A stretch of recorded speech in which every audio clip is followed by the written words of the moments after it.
Tuan-puan, emas adalah penyelamat kita pada masa depan.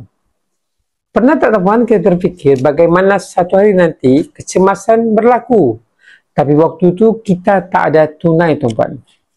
Contohnya ketika kereta rosak ataupun ketika anak sakit. The worst scenario, kita diberhentikan kerja tuan-puan.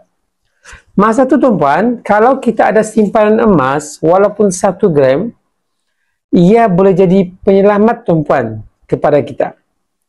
Emas tuan-puan tak sama dengan alat kewangan yang lain seperti hartanah. Emas dia mudah dicairkan tuan-puan. Kita boleh jual bila perlu, hatta kita boleh gadai sementara waktu. Dan yang pastinya tuan-puan, nilainya stabil, tak jatuh mendadak tuan-puan seperti mata wang yang lain.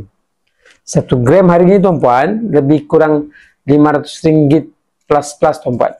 Tapi saya sangat percaya ianya nilainya meningkat tuan-puan 5 ke 10 tahun lagi. Tuan-puan, jangan pandang rendah dengan 1 gram seperti ini. Simpanlah sedikit-sedikit tuan-puan. Sebab dalam masa krisis, apapun yang kita ada sangat bernilai. Tuan-puan mulakan tuan-puan dari sekarang untuk miliki emas macam ni. Jangan tunggu nanti tuan-puan.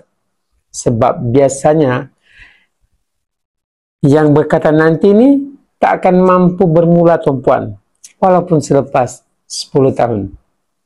Jom mulakan tuan-puan, jangan bertangguh lagi. Dan buat pendaftaran percuma beserta dengan belian emas yang pertama. Kami bantu sebaiknya.